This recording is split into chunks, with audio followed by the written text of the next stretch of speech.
Hello guys! This is Maria Vlog. Ngayong araw ay dumalo ako sa aking kaibigan na si Mega. Kami ay magbabanding sa kanyang paninda at tutulungan ko siya magluto. Pero bago yon, bibili muna ako ng ulam namin. Ayan, bumili kami ng isda sa kanila.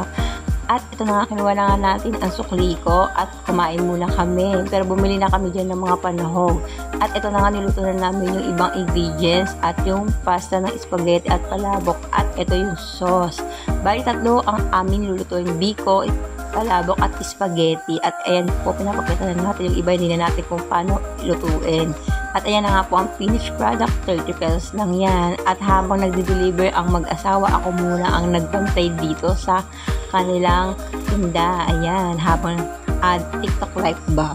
At ito na nga, umuwi na ako at bago ako umuwi, nadaanan ako na posisyon pauwi sa amin. Ayan, pinadaanan muna namin bago kami makadaan pauwi sa amin.